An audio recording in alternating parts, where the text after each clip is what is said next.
والعاقبۃ للمتقین والصلاة والسلام علی اشرف الانبیاء والمرسلین اما بعد فاعوذ باللہ من الشیطان الرجیم بسم اللہ الرحمن الرحیم وما آتاکم الرسول فخذوہ وما نہاکم عنہ فانتہوا صدق اللہ العظیم وصدق رسولہ النبی الکریم الرؤوف الرحیم قال اللہ تعالی وتبارک فی شان حبیبہ مخبرا وآمرا ان اللہ وملائکتہ یصلون علی النبی یا ایھا الذین آمنوا صلوا علیہ وسلموا تسلیما الصلاۃ والسلام علیک یا سیدی یا رسول اللہ وعلی آلک واصحابک یا سیدی یا حبیب اللہ الصلاۃ والسلام علیک یا سیدی یا رحمۃ للعالمین وعلی آلک واصحابک یا جد الحسن والحسین ز محجوری برآمد جان عالم تراحم یا نبی اللہ تراحم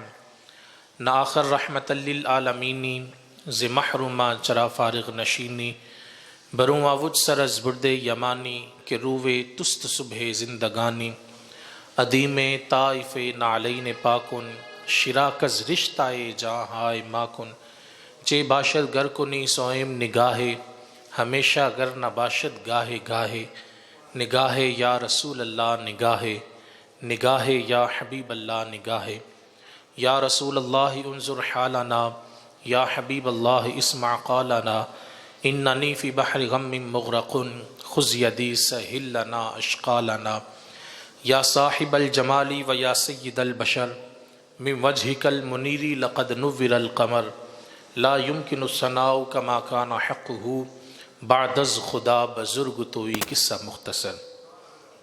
تمام حمد و ثنا تعریف و توصیف اللہ جل مجدہ الکریم کی ذات بابرکات کے لیے جو خالق کائنات بھی ہے اور مالک شش صحات بھی۔ تمام درود و سلام حضور نبی اکرم شفیع امم رسول محتشم نبی مکرم احمد مجتبی حضرت محمد مصطفیٰ صلی اللہ علیہ وآلہ وسلم کے حضور ناز میں اپنی عقیدتوں، ارادتوں، محبتوں اور نیاز مندیوں کا خراج پیش کرنے کے بعد واجب الاحترام ذوی الاحتشام برادران اسلام، عزیز بزرگوں، ساتھیوں، علماء کرام، سادات کرام، السلام علیکم ورحمۃ اللہ وبرکاتہ۔ مختصر وقت میں چند باتیں آپ کی گوش گزار کروں گا۔ اللہ تعالیٰ سے دعا اللہ تعالیٰ میری زبان پر کلمۃ الحق جاری فرمائے۔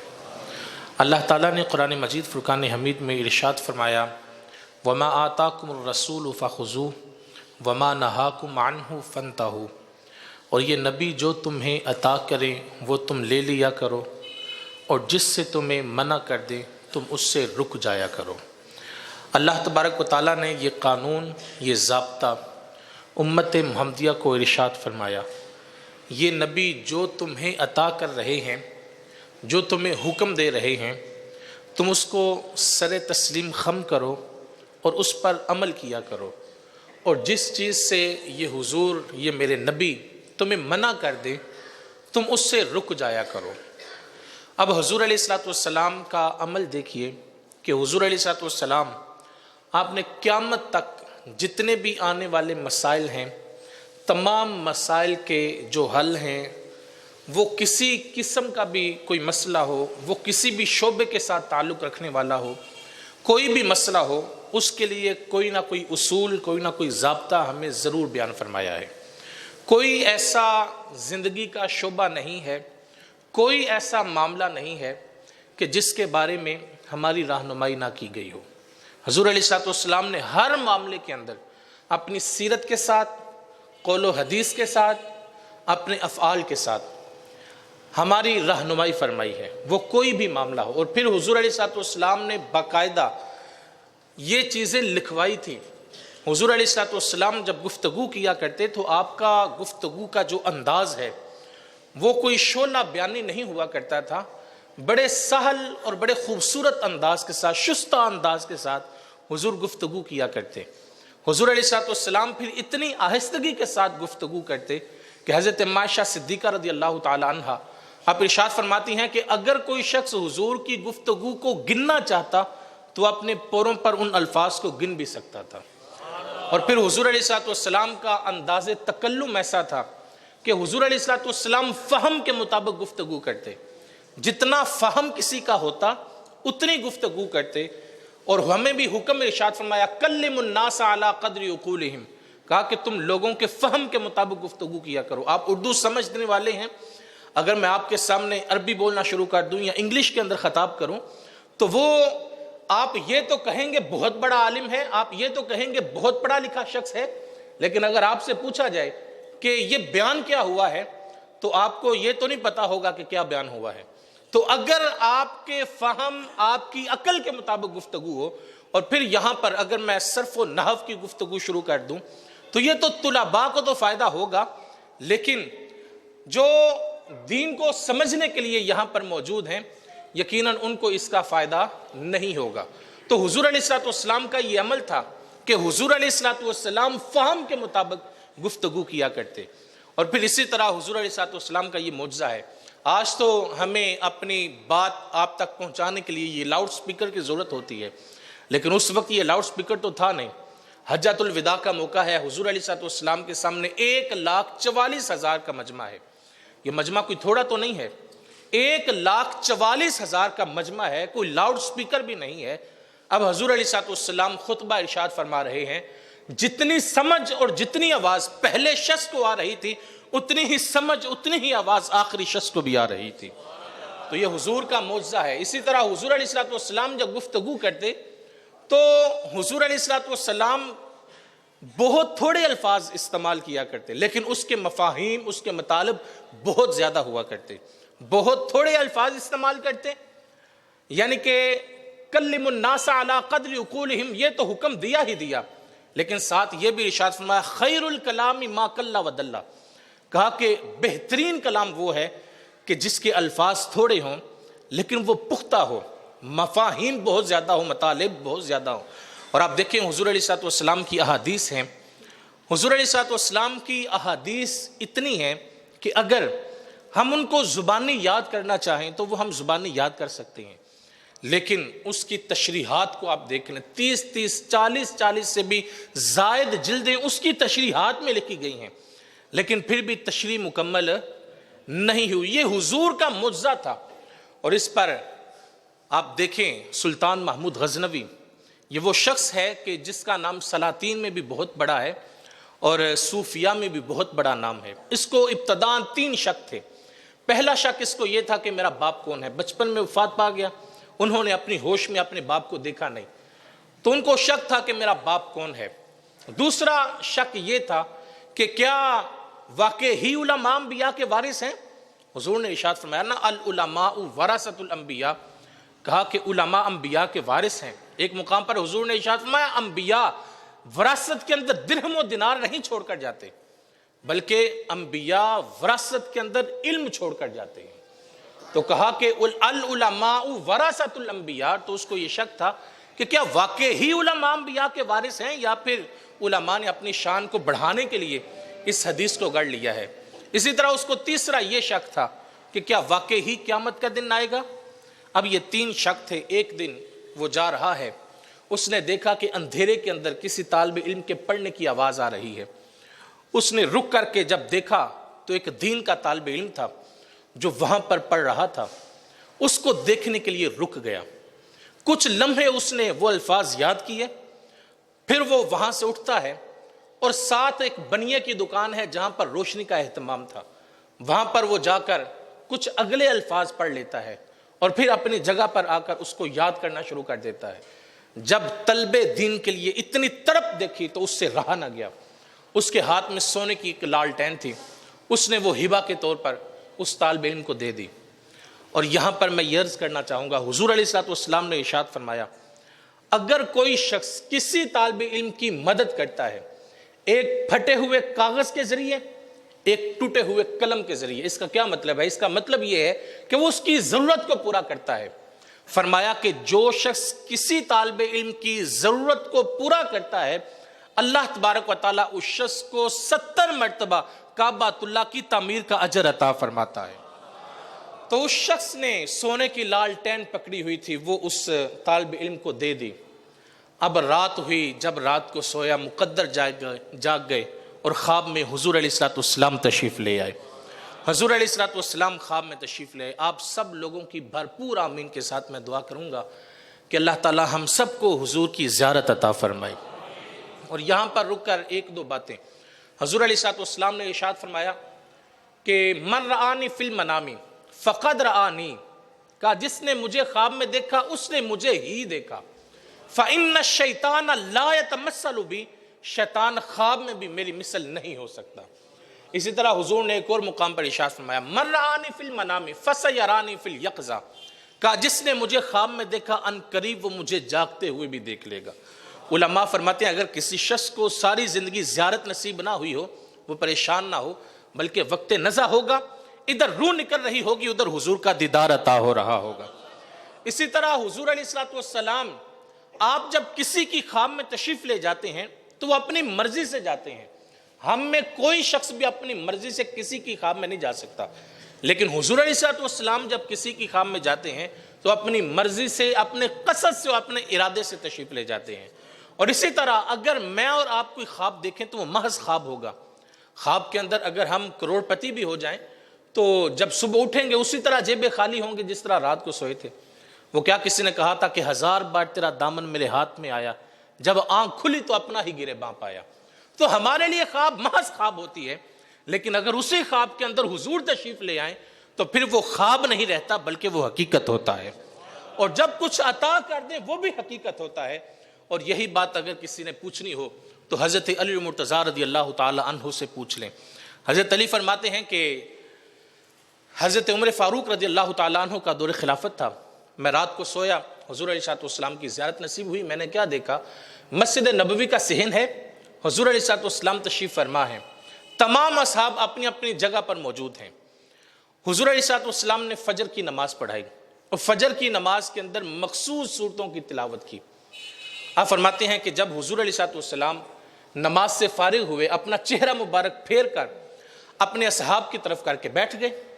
اب ایک شخص حاضر ہوا جس کے ہاتھ میں باکورہ تھا، اور باکورہ موسم کے سب سے پہلے پھل کو کہا جاتا ہے. اور حضرت ابو بکر کو ابو بکر اس لیے کہا جاتا ہے کہ یہ شجر اسلام کے سب سے پہلے پھل تھے. تو باکورہ تھا، ایک ٹوکری تھی، اس کے اندر کچھ کھجوریں تھی، وہ لے کر حاضر ہوا. آپ نے ایک کھجور خود لی اور ایک ایک کھجور سب میں تقسیم کرنے لگے. حضرت علی فرماتے ہیں کہ حضور علیہ الصلوۃ والسلام خواب کے اندر میں دیکھ رہا ہوں کہ تقسیم کرتے کرتے جب میرے پاس تشریف لائے، ایک کھجور مجھے دی. وہ کھجور میں نے لی، اپنے منہ میں رکھی، مجھے بڑا لذیذ ذائقہ محسوس ہوا، مجھے بڑا مزہ آیا. میں چاہتا تھا کہ حضور سے ایک کھجور اور طلب کر لوں، لیکن شرم و حیا کی وجہ سے میں کھجور طلب نہ کر پایا. آپ فرماتے ہیں اسی اثنا پر میری آنکھ کھلتی ہے، میں کیا دیکھتا ہوں کہ میرے منہ کے اندر کھجور کا ذائقہ بھی موجود تھا، اس کی گٹھلی بھی موجود تھی. اچھا آگے سنیے. حضرت علی فرماتے ہیں سحری کا وقت تھا، میں اٹھا، وضو کیا، چند نوافل ادا کیے، چلتا چلتا مسجد میں چلا گیا. آپ فرماتے ہیں وہاں جا کر میں نے دیکھا جس صحابی کو جہاں جہاں بیٹھے میں نے خواب کے اندر دیکھا تھا وہ تمام اصحاب وہیں پر موجود تھے. فرق صرف ایک تھا کہ حضرت عمر فاروق رضی اللہ تعالی عنہ آپ مصلی امامت پر موجود تھے. حضرت عمر نے فجر کی نماز پڑھائی اور فجر کی نماز کے اندر انہی صورتوں کی تلاوت کی جن صورتوں کی خواب میں حضور نے فرمائی تھی. اب جب نماز مکمل ہوئی تو وہ شخص جس کو خواب کے اندر دیکھا وہی شخص وہی ٹوکری وہی کھجوریں لے کر حضرت عمر کی بارگاہ میں آ گیا. حضرت علی فرماتے ہیں کہ میں دیکھ رہا ہوں کہ جو خواب کے اندر میں دیکھ کر آیا ہوں اس کی تعبیر میرے سامنے پوری ہو رہی ہے.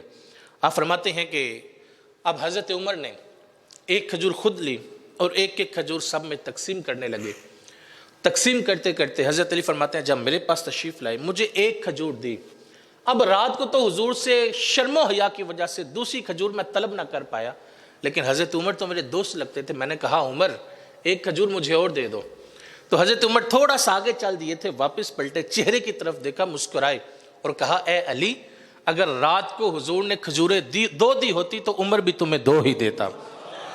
تو یہ حضور علیہ الصلوۃ والسلام جب کسی کی خواب میں تشریف لاتے ہیں تو وہ حضور ہی ہوتے ہیں اور وہ حقیقت ہوتا ہے. اور اس شخص کو صحابی بھی نہیں کہا جائے گا، اس لیے کہ صحابی ہونے کے لیے یہ شرط ہے کہ حالت ایمان کے اندر حضور علیہ الصلوۃ والسلام کی زیارت بھی کی ہو، حضور علیہ الصلوۃ والسلام کا زمانہ بھی پایا ہو، اور پھر اس کی وفات بھی اسلام پر ہوئی ہو.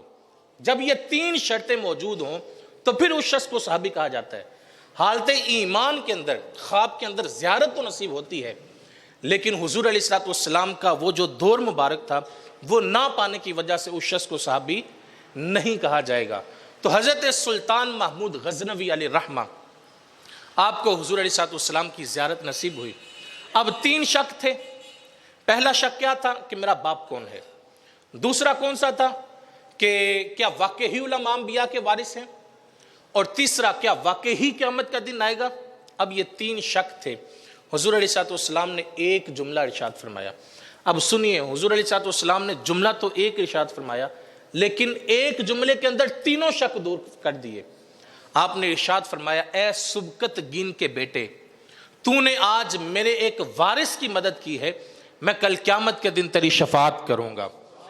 تو حضور علیہ الصلوۃ والسلام کا یہ انداز تکلم تھا، یہ انداز گفتگو تھا کہ جب آپ گفتگو کرتے تو بہت تھوڑے الفاظ ہوتے، لیکن اس کی تشریحات بہت زیادہ ہوا کرتی تھی، اور حضور علیہ الصلوۃ والسلام نے ہر چیز کو واضح بیان فرمایا ہے۔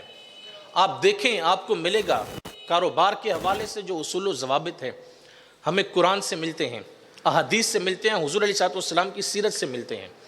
ہم کاروبار میں اس لیے نہیں چل پاتے کہ ہم نے ان اصولوں کو مد نظر نہیں رکھا ہوتا۔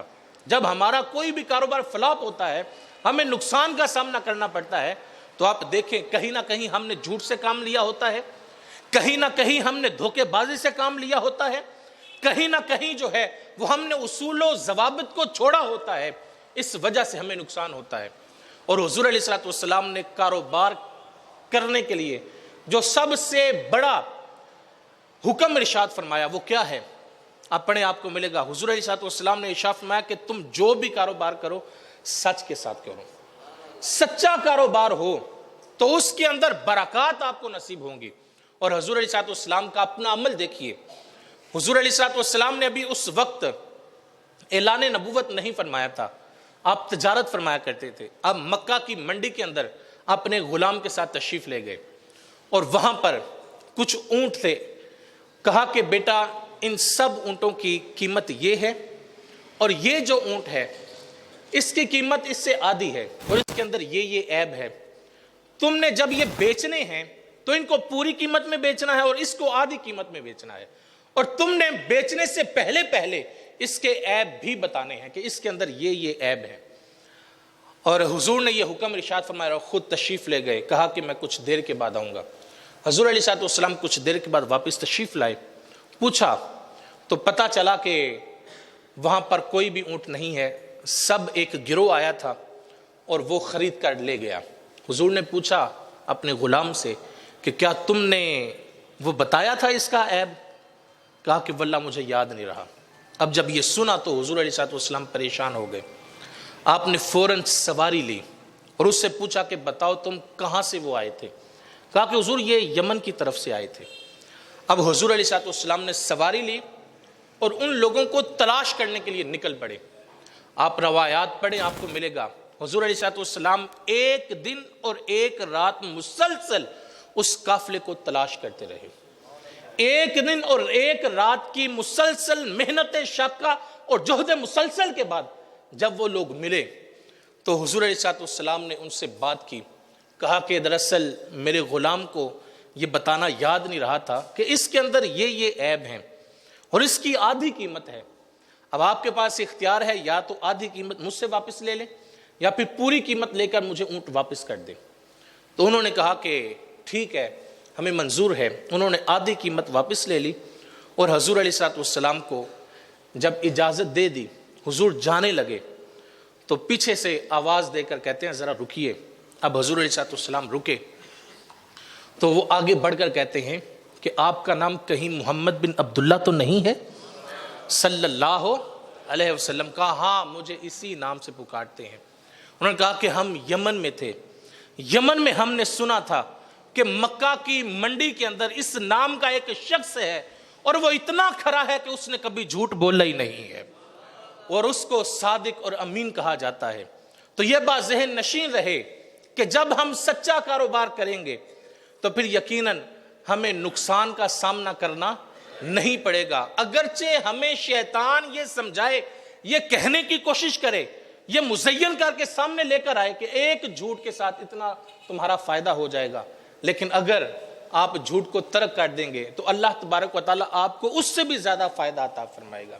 اسی طرح کاروبار سے آگے بڑھیں تو ہم دیکھیں کہ حضور علیہ السلام آپ نے ہر چیز کے حقوق بیان فرمائے، بازار کے حقوق بیان فرمائے، حضور علیہ السلام نے زوجین کے حقوق بیان فرمائے، حضور علیہ السلام نے والدین کے حقوق بیان فرمائے۔ ایک روایت کے اندر حضور علیہ السلام نے یہ ارشاد فرمایا کہ اگر کوئی شخص اس کے پاس 3 درہم موجود ہیں اور 3 درہم وہ خرچ کرتا ہے، 1 درہم وہ رفاع عامہ کے لیے خرچ کرتا ہے، 1 درہم وہ کسی کو صدقہ کر دیتا ہے، کسی کی ضرورت کو پورا کرتا ہے، اور کہا کہ 1 درہم وہ اپنے گھر والوں کے لیے خرچ کرتا ہے۔ حضور نے ارشاد فرمایا اس نے 3 درہم استعمال کیے اور تینوں درہم اللہ کی رضا کے لیے لگے ہیں، لیکن اللہ تبارک و تعالیٰ اجر اس شخص کو زیادہ عطا فرمائے گا کہ جس نے اپنے گھر والوں کے لیے اس کا استعمال کیا ہے۔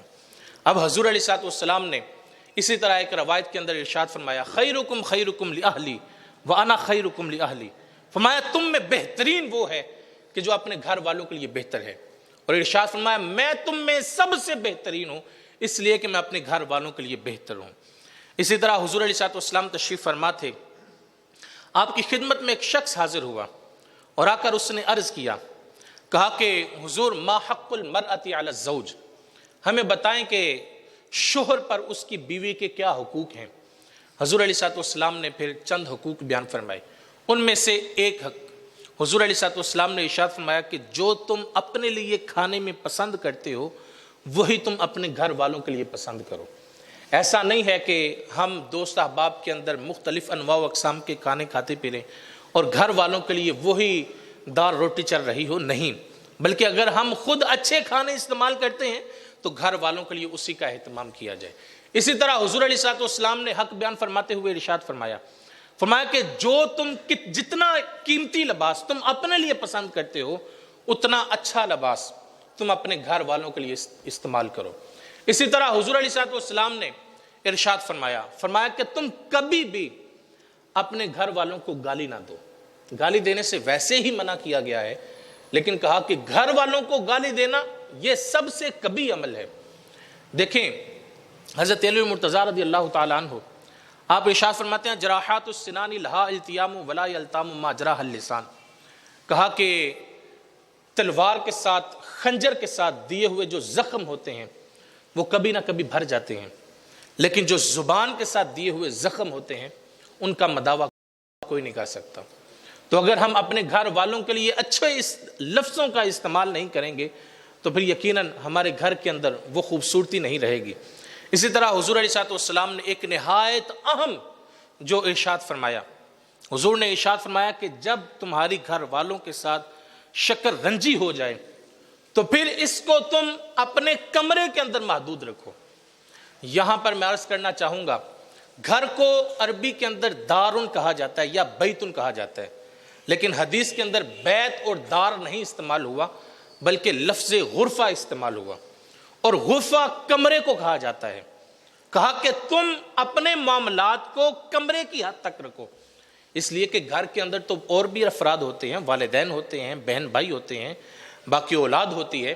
کہا کہ جب آپس میں کوئی معاملہ ہو جائے تو تم جو ہے وہ اس کو اپنے کمرے تک محدود رکھو۔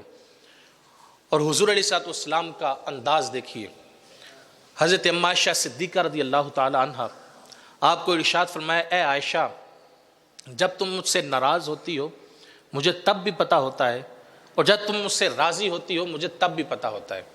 کہا کہ حضور وہ کیسے؟ کہا کہ جب تم مجھ سے راضی ہوتی ہو اور قسم کی کوئی بات آتی ہے تو تم کہتی ہو لا و رب محمد صلی اللہ علیہ وسلم، مجھے محمد کے رب کی قسم ہے، اور جب تم مجھ سے ناراض ہوتی ہو تو پھر میرا نام نہیں لیتی بلکہ کیا کہتی ہو لا و رب ابراہیم، مجھے ابراہیم کے رب کی قسم ہے۔ یہاں سے یہ بھی پتہ چلتا ہے کہ ناراضگی کا اظہار اتنے خفیف انداز سے کیا جاتا کہ وہ صرف سمجھنے والے کو احساس ہوتا، باقی کسی کو اندازہ نہیں ہوتا تھا۔ اور یہی ہمارا دیا ہوا دین ہے، دین کا یہ مزاج ہے، ہم نے اس کے مطابق چلنا ہے۔ بڑی معذرت کے ساتھ کہوں گا، ہم نے اپنے گھر کا کلچر فلموں اور ڈراموں سے سیکھنے کی کوشش کی ہے. ہم نے اپنے گھر کا ماحول فلموں اور ڈراموں کی طرح بنانے کی کوشش کی ہے. ہم جب برتھ ڈے پارٹی کرتے ہیں، جب ہمارے گھر کے اندر کوئی فنکشن ہوتا ہے، جب ہمارے گھر کے اندر کوئی اس طرح کا ماحول ہو، شادی بیاہ کا کوئی ماحول ہوتا ہے، تو ہماری ساری نظر کس پر ہوتی ہے؟ فلموں اور ڈراموں پر ہوتی ہے. پھر وہاں سے جب کلچر حاصل کیا جاتا ہے، اس کے نقصانات ہمارے سامنے آتے ہیں. اور اگر ہم فلموں اور ڈراموں سے ماحول حاصل نہ کریں، ہم رسول اللہ کی سیرت کو پڑھیں، حضور علیہ السلام کے طرز زندگی کو دیکھیں، آپ کے انداز معاشرت کو دیکھیں، اس کی برکات بھی نصیب ہوں گی اور ہماری زندگی خوبصورت بھی ہوگی. تو کہا کہ جب تم کہتی ہو کہ لا و ربی ابراہیم، مجھے ابراہیم کے رب کی قسم ہے، تو میں سمجھ جاتا ہوں کہ تم مجھ سے ناراض ہو.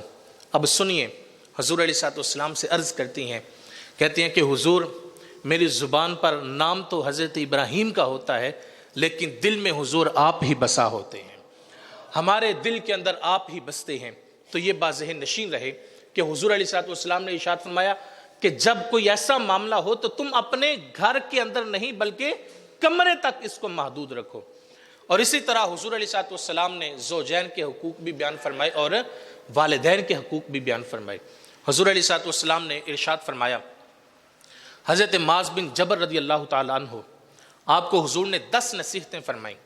ان میں ایک نصیحت حضور علیہ السلام نے ارشاد فرمایا کہ اگر تمہارے والدین تم پر ظلم کریں اور تم کبھی بھی اپنے والدین کی بے ادبی اور ان کی بے عزتی نہ کرنا، اگرچہ وہ ظلم کرتے ہوئے تمہیں جلا بھی دیں، اگر وہ ظلم کرتے ہوئے تمہیں زندہ جلا بھی دیں، تم پھر بھی ان کی بے ادبی نہ کرنا. اور آپ قرآن پڑھیں، قرآن میں آپ کو ملے گا وَلَا تَقُلْ لَهُمَا أُفٍّ وَلَا تَنْهَرْهُمَا، کہا کہ تم اپنے والدین کو جھڑکو نہیں اور اف بھی نہ کہو. اف کے ضمن کے اندر علماء نے لکھا ہے کہ جب والدین بوڑھے ہو جائیں اور وہ خود قضائے حاجت کے لیے چل کر نہ جا سکتے ہوں، تو حکم ہے کہ ان کو سہارا دے کر تم قضائے حاجت کے لیے لے جاؤ. اور پھر قضائے حاجت کے دوران وہ جو بدبو اٹھ رہی ہے، کہا کہ تم اس بدبو سے بچنے کے لیے اگر اپنے ناک کے اوپر کپڑا رکھ دو گے، یہ بھی اف کے زمرے میں آئے گا. یہ بھی بے ادبی ہے تمہاری والدین کے ساتھ. تم نے ایسا بھی نہیں کرنا، اس لیے کہ جب تم چھوٹے تھے اور تم خود اپنی صفائی کا خیال نہیں رکھ سکتے تھے، اس وقت تو تمہاری صفائی کیا کرتے تھے، تمہاری صفائی کا اہتمام کرتے تھے. انہوں نے کبھی کپڑا نہیں رکھا تھا، انہوں نے کبھی نفرت کا اظہار نہیں کیا، کبھی تعفن کا اظہار نہیں کیا تھا. وہ تو تمہاری خدمت کرتے رہے. تم تو چل نہیں سکتے تھے، سہارا دے کر چلنا سکھایا. تم تو بول نہیں سکتے تھے، ایک ایک لفظ کو سینکڑوں بار سکھایا انہوں نے. اور آج جب تمہاری باری آئی، آج تمہارے بازوں کے اندر زور آیا، آج تمہاری عقل کے اندر فہم اور ادراک آ گیا، آج تم جو ہے وہ علم حاصل کر لیا اور تم اپنے آپ کو بڑا سمجھنے لگے. واصف علی واصف کہتے ہیں کہ اس شخص سے ذلیل کوئی شخص نہیں ہوتا کہ جس کے سامنے اس کے والدین ہوں اور والدین اپنے بیٹے سے، اپنی اولاد سے خود کو چھوٹا محسوس کر رہے ہوں. اگر ایسی کیفیت ہے ہماری تو پھر یہ بات ذہن نشین فرما لیں کہ ہم والدین کا حق ادا نہیں کر رہے. والدین کا حق ادا کرنے کی کوشش کریں، والدین کا ادب کریں، احترام کریں. ایک شخص، بڑی مشہور حدیث مبارکہ ہے کہ ایک شخص حضور علیہ السلام کی خدمت میں حاضر ہوا اور آ کر اس نے عرض کیا کہ حضور، میں نے اپنی ماں کو اپنے کندھوں پر اٹھا کر اسے حج کروایا ہے. جن لوگوں نے حج کیا وہ تو جانتے ہوں کہ کتنا مشکل ہوتا ہے. جن لوگوں نے نہیں حج کیا ان لوگوں کے لیے خصوصی اور باقی سب کے لیے عمومی دعا ہے کہ اللہ تعالی ہم سب کو حج کی سعادت نصیب فرمائے. تو ویسے اگر کوئی حج کرے تو اس کے لیے بڑا مشکل ہوتا ہے. وہاں پر طواف کرنا، پھر سعی کرنا، مزدلفہ میں جانا، عرفات میں جانا، منی میں جانا، جمرات کے لیے جانا، تو یہ کتنا لمبا سفر ہوتا ہے، کتنا مشکل ہوتا ہے. اکیلے بندہ سفر کرے یہ تو اس کے لیے بڑا مشکل ہے. تو اگر اپنی ماں کو کندھوں پر اٹھائے اور پھر یہ کرے تو اس کے لیے کتنا مشکل ہوگا. کہا کہ حضور میں نے حج کروایا ہے، کیا میں نے اپنی ماں کا حق ادا کر دیا ہے؟ اب سنیے حضور کے لفظ. حضور علیہ السلام نے ارشاد فرمایا کہ جب تیری ولادت ہوئی تھی دوران ولادت تیری ماں کو جو درد کے جھٹکے لگے تھے، فرمایا ابھی تو نے اس ایک جھٹکے کا بھی حق ادا نہیں کیا ہے۔ صاحب، ہم والدین کا ادب کریں، احترام کریں، ان کا کہا مانیں، اور پھر یہ سمجھیں کہ شاید ہم ان پر احسان کر رہے ہیں، تو یہ ہماری غلط فہمی ہے۔ بڑی معذرت کے ساتھ کہوں گا کہ ہم نے جب اپنے بچوں کو صرف عصری علوم سے واقف کروایا اور دینی تعلیم سے ہم نے دور رکھا، تو ہماری اولاد یہ سمجھ نہ پائی کہ والدین کا مقام کیا ہے۔ والدین کا مقام، والدین کا ادب، والدین کا احترام اگر آپ اپنی اولاد کو سکھانا چاہتے ہیں تو اس کو دینی تعلیم سے مزین کریں، اس کو دینی تعلیم سکھلوائیں، اس کو دین کے قریب کریں، اور خود بھی دین کے قریب ہوتے چلے جائیں۔ اور والدین کا ادب کرنا، احترام کرنا، یہ ہمیں سکھلایا گیا ہے۔ زوجین کے حقوق بیان فرمائے، والدین کے حقوق بیان فرمائے، اسی طرح حضور علیہ الصلوۃ والسلام نے اولاد کے حقوق بھی بیان فرمائے۔ حضور علیہ الصلوۃ والسلام نے ایک روایت کے اندر ارشاد فرمایا، بڑی خوبصورت حدیث مبارکہ، حضور نے ارشاد فرمایا ایک شخص ساری رات عبادت بے ریا کرتا ہے۔ عبادت بے ریا کوئی سوکھا کام نہیں ہے، ایسی عبادت کہ جس کے اندر کسی کا خیال بھی موجود نہ ہو اور محض اللہ کی رضا کے لیے کی جائے، اس کے اندر اس کی جو بیوی ہے، اس کے جو گھر والے ہیں وہ بھی نہ واقف ہوں اس عبادت سے۔ کہا کہ عبادت بے ریا کرتا ہے، دکھلاوے کی نہیں، محض اللہ کی رضا کے لیے، اور ساری رات کرتا ہے۔ عشاء کی نماز پڑھی، عبادت میں مصروف ہو گیا، فجر کی نماز کا وقت ہو گیا، ساری رات عبادت میں مصروف رہا۔ کہا کہ ایک شخص ساری رات عبادت بے ریا کرتا ہے، اور فرمایا کہ دوسرا شخص اپنی اولاد کی اچھی تربیت کے لیے ایک لمحہ صرف کرتا ہے، فرمایا اس کا ایک لمحہ ساری رات کی عبادت بے ریا سے بہتر ہوگا۔ آج ہم دیکھیں کہ ہم اولاد کو کتنا وقت دے رہے ہیں۔ بڑی معذرت کے ساتھ کہوں گا، ہمارا تو رویہ یہ ہوتا ہے، جب صبح کا وقت ہوتا ہے، فجر کے وقت ہم خود لمبی تان کر سو رہے ہوتے ہیں، کچھ لمحوں کے لیے ہم آواز کے اندر روب ڈال کر اپنے بچے کو اٹھا کر کہتے ہیں جاؤ مسجد میں نماز پڑھ کر آؤ، اور پھر وہ بچہ گھر سے نکلتا ہے اور یہاں آ کر وضو کرتا ہے، یہاں سے ایک ٹوپی لیتا ہے اور یہاں پر آ کر وہ نماز پڑھ کے وہ تلاوت قرآن مجید کے لیے بیٹھ جاتا ہے۔ پھر وہی بچہ گھر جاتا ہے، اور گھر جب جاتا ہے تو اس کو باقاعدہ تیار کروایا جاتا ہے، اس کو اچھے کپڑے پہنائے جاتے ہیں، جوتے پالش کیے ہوئے اس کو پہنائے جاتے ہیں، اس کو باقاعدہ کنگھا کیا جاتا ہے، اس کی تیاری کی جاتی ہے، اور پھر اس کو اسکول کے لیے بھیج دیا جاتا ہے۔ بتاؤ جب وہ بچہ بڑا ہوگا اس کے ذہن کے اندر دین کی زیادہ اہمیت ہوگی یا پھر دنیا کی زیادہ اہمیت ہوگی؟ ہم نے اس کو سکھلایا یہ ہے کہ اصل جو چیز ہے وہ دنیا ہے۔ اگر وہ باپ صبح خود بھی اٹھتا، اپنی اولاد کو بھی اٹھاتا، خود بھی وضو کرتا گھر کے اندر، اپنی اولاد کو بھی وضو کرواتا، اور پھر گھر کے اندر مصلی بچھا کر وہ پھر وہاں پر سنتیں ادا کرتے، اور پھر اکٹھے مسجد میں آتے، اور یہاں پر آ کر پھر اکٹھے بیٹھ کر وہ نماز پڑھتے، اس کے بعد تلاوت قرآن کرتے، اور پھر وہ گھر جاتے، اور گھر جاتے تو باپ اپنے کام پر چلا جاتا، وہ بچہ اپنے سکول چلا جاتا، اس کو اس بات کی سمجھ ہوتی کہ یار جو کام میرا باپ میرے ساتھ مل کر کر رہا ہے اس کی اہمیت زیادہ ہے، وہ زیادہ اہمیت کا حامل ہے۔ جب ہم نے اولاد کی اچھی تربیت نہیں کی، اس کو وقت نہیں دیا، ہم نے اپنا وقت کاروبار کو بڑھا دیا، ہم نے اپنا وقت ٹی وی چینل کو بڑھا دیا، سیاسی بحث و مباحثے کے اندر 2-2 گھنٹے ہم نے ضائع کر دیے، ہم نے اپنا وقت فلم اور ڈراموں پر بڑا ضائع کر دیا۔ اگر وقت نہیں دیا تو ہم نے دین کو وقت نہیں دیا، وقت ہم نے نہیں دیا تو اپنی اولاد کی اچھی تربیت کے لیے وقت نہیں دیا۔ وہ وقت جو ہم نے اپنی اولاد کی اچھی تربیت کے لیے صرف کرنا تھا، وہ وقت ہم نے گھر کے اندر آ کر موبائل پر صرف کر دیا۔ یا جب ہم نے بچپن کے اندر اس کو وقت نہیں دیا، اب وہ جب بڑا ہوگا تو وہ ہمیں کیسے وقت دے گا؟ پھر ہمیں اس کے ساتھ جو ہے وہ یہ گلہ نہیں کرنا چاہیے کہ تم گھر لیٹ آتے ہو اور آتے ہی اپنے کمرے میں جا کر سو جاتے ہو، چند لمحوں کے لیے میرے پاس بھی بیٹھ جایا کرو۔ صاحب جب تمہارا وقت تھا بیٹھنے کا تب تم تو بیٹھے نہیں ہو، آج اس کا وقت ہے، وہ تمہیں کیسے وقت دے گا؟ تو جب ہم نے دین کو چھوڑ دیا، دینی تعلیمات کو چھوڑ دیا، حضور علیہ الصلوۃ والسلام کے احکامات کو چھوڑ دیا، جبکہ حضور نے بڑی محنت کے ساتھ ہم تک یہ دین پہنچایا ہے۔ صحابہ کرام باقاعدہ بیٹھ کر لکھا کرتے تھے، حضور علیہ الصلوۃ والسلام آہستہ آہستہ گفتگو کر کے، ٹھہر ٹھہر کر گفتگو کر کے وہ باتیں لکھوایا کرتے تھے۔ ایک دن ایک صحابی لکھ نہیں رہے، حضور علیہ الصلوۃ والسلام نے دیکھا، پوچھا کہ آج آپ لکھ نہیں رہے؟ کہا کہ حضور چند صحابہ نے مجھے کہا ہے کہ حضور علیہ الصلوۃ والسلام کبھی جلال میں ہوتے ہیں، کبھی جمال میں ہوتے ہیں، بعد میں آنے والے یہ تمیز نہیں کر پائیں گے کہ حضور علیہ الصلوۃ والسلام نے جلال میں کیا کہا ہے اور جمال میں کیا کہا ہے۔ تو حضور علیہ الصلوۃ والسلام کا چہرہ مبارک سرخ ہو گیا۔ حضور علیہ الصلوۃ والسلام نے ارشاد فرمایا، قسم ہے مجھے اس ذات کی کہ جس کے قبضہ قدرت میں میری جان ہے، میں اس وقت تک کچھ نہیں کہتا جب تک میرے رب کا حکم نہیں آ جاتا۔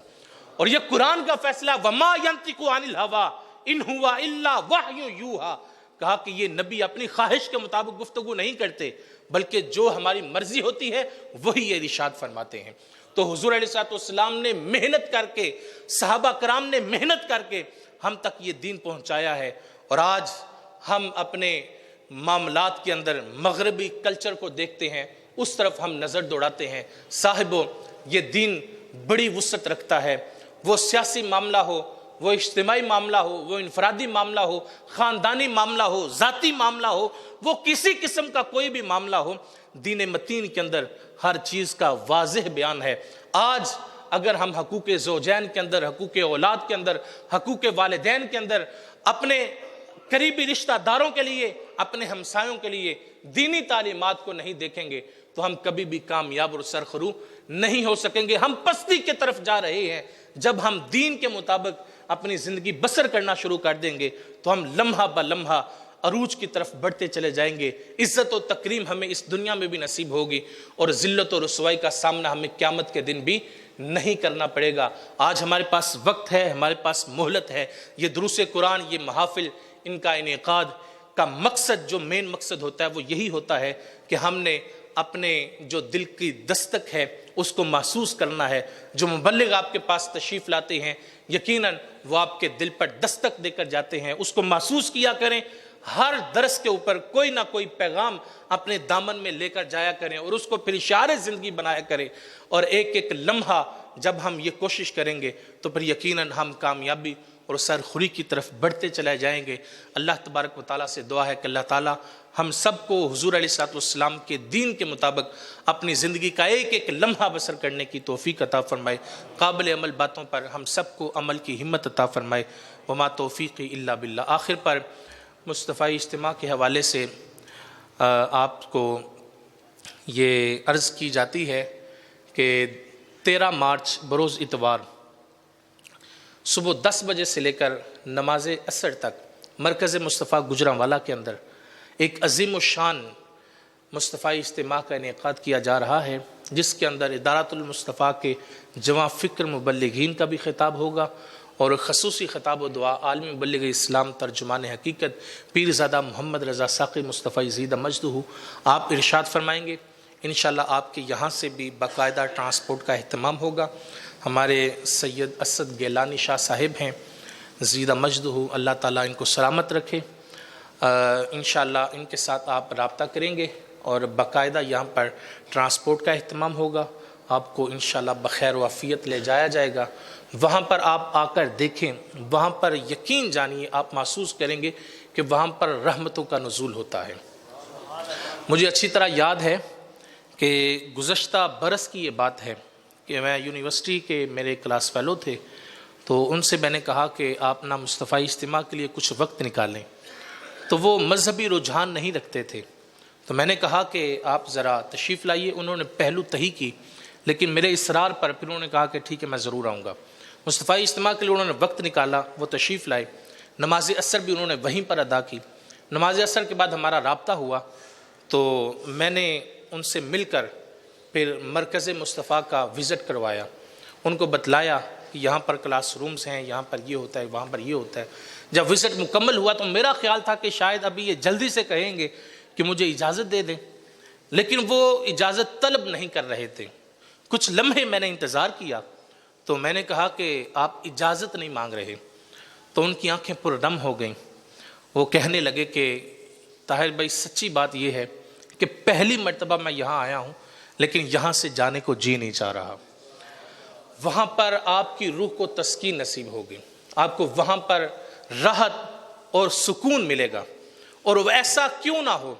مجھے یاد ہے کہ ہم تب چھوٹے تھے جب اس کی بنیاد رکھی گئی، تو ہم نے ہر اینٹ پر، اس کی بنیاد کے اندر جو اینٹیں ہیں، ہر اینٹ پر ہم نے مکمل قرآن مجید پڑھا تھا۔ تو وہاں پر کوئی ایسا لمحہ نہیں ہوتا کہ جب وہاں پر قرآن و حدیث کی بولی نہ بولی جا رہی ہو، جب وہاں پر اللہ اور اس کے رسول کا ذکر نہ ہو رہا ہو، وہاں پر رحمتوں کا نزول ہوتا ہے، وہاں پر آپ کو دلی راحت نصیب ہوگی۔ آپ ضرور تشریف لائیں، ایک بار آپ آ کر دیکھیے، انشاءاللہ آپ کو روحانی تقویت نصیب ہوگی۔ اللہ تبارک و تعالیٰ سے دعا ہے اللہ تعالیٰ ہم سب کو دین متین کی صحیح خدمت کرنے کی توفیق عطا فرمائے۔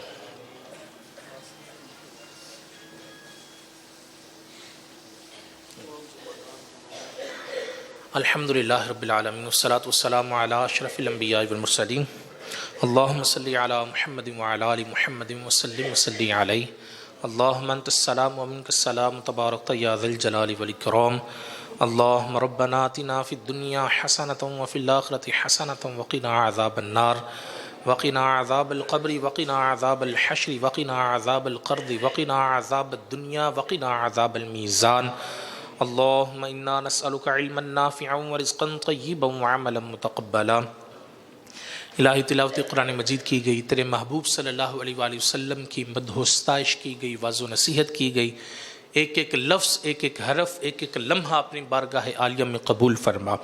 الہی ہم سب کو ہر طرح کی خیر عطا فرما، ہر طرح کے شر سے محفوظ فرما، شر انسان سے، شر شیطان سے، شر نفس سے محفوظ فرما، حاسدین کے حسد، ظالمین کے ظلم اور شریروں کے شر سے محفوظ فرما۔ اپنا خاص کرم، اپنا خاص فضل ہم سب کے شامل حال فرما۔ الہی یہ جو کچھ ہم نے پڑھا، ایک ایک لفظ اپنی بارگاہ عالیہ میں قبول فرما۔ اس سب کا ثواب ہم حضور علیہ الصلوۃ والسلام کی بارگاہ میں ہدیۃً تحفۃً نذرانۃً عقیدۃً پیش کرتے ہیں۔ الہی اس کو اپنی بارگاہ عالیہ میں شرف قبولیت عطا فرما۔ الہی حضور علیہ الصلوۃ والسلام کے توسل سے حضرت آدم علیہ السلام سے لے کر حضور علیہ الصلوۃ والسلام تک جتنے بھی انبیاء کرام علیہم السلام اس دنیا میں تشریف لائے، ان کی ارواح کو پیش کرتے ہیں، قبول و منظور فرما۔ الہی حضور علیہ الصلوۃ والسلام کے توسل سے حضور کے والدین طیبین طاہرین، آپ کے ازواج، آپ کے بیٹے بیٹیاں، صحابی صحابیات، تابعین تبع تابعین، غوث کتب ابدال، پیر فقیر علماء فقہاء شہداء، یا اللہ سب کے ارواح کو درجہ بدرجہ پیش کرتے ہیں، قبول و منظور فرما۔ حضور علیہ الصلوۃ والسلام کے توسل سے، انبیاء کرام علیہم السلام کے توسل سے، اولیاء و صالحین کے توسل سے، خصوص بالخصوص حاجی محمد رفیق صاحب مرحوم، بھائی محمد اشفاق صاحب مرحوم، اور مشتاق صاحب مرحوم، غلام مرتضیٰ صاحب اور حاجی قربان صاحب، اور جتنے بھی اس حاضرین مجلس کے ساتھ تعلق رکھنے والے اس دنیا فانی سے حالت ایمان میں جا چکے ہیں، الہی سب کی ارواح کو پیش کرتے ہیں، قبول و منظور فرما۔ الہی سب کی ارواح کو پاکیزگیاں عطا فرما، سب کی ارواح کو جنت کے بالا خانوں میں مقام رفیع عطا فرما۔ الہی مذکورہ مرحومین کے لیے ہم دعا گو ہیں کہ ان کی قبور کو تحد نگاہ وسیع کشادہ اور خوشبودار بنا، ان کی قبور کو جنت کے باغوں میں سے باغ بنا، کرور کروٹ جنتیں عطا فرما۔ جنت الفردوس میں حضور نبی رحمت صلی اللہ علیہ وآلہ وسلم کا جوار رحمت نصیب فرما۔ قبر کی، حشر کی تمام منزلیں آسان فرما۔ ان کی اولاد کو، ان کی ذریت کو اچھے اچھے اعمال کر کے ان کے لیے ذریعہ نجات بننے کی توفیق عطا فرما۔ الہی ہم سب کو آخرت کی تیاری کرنے کی توفیق عطا فرما، ہم سب کو اچھے اچھے اعمال کر کے اپنی قبر روشن کرنے کی توفیق عطا فرما۔ الہی اس مسجد کی رونقوں میں مزید اضافہ فرما۔ الہی اس مسجد کے امام صاحب، اس مسجد کے خطیب صاحب، اس مسجد کے نمازی حضرات، منتظمین، معاونین، متعلقین، متوسلین، سب کو جزائے خیر عطا فرما، سب کو جزائے جزیل عطا فرما۔ درس قرآن مجید کے لیے جن لوگوں نے محنت کی، کاوش کی، جتنے لوگ تشریف لائے، الہی سب کو اس کا بہتر صلہ عطا فرما، سب کو قدم قدم برکتیں عطا فرما، ہم سب کو قرآن مجید کے ساتھ وارفتگی وابستگی بڑھانے کی توفیق عطا فرما، ہم سب کو حضور علیہ الصلوۃ والسلام کے دین متین کے مطابق اپنا ایک ایک لمحہ بسر کرنے کی توفیق عطا فرما۔ الہی جن کاموں سے حضور نے روکا ہے ان تمام منہیات سے رک جانے کی ہمت عطا فرما۔ الہی ملک پاکستان کی خیر فرما، ملک پاکستان میں دہشت گردی کے سلگتے ہوئے الاؤ کو ٹھنڈا فرما۔ الہی ملک پاکستان میں دہشت گردی کے سلگتے ہوئے الاؤ کو ٹھنڈا فرما۔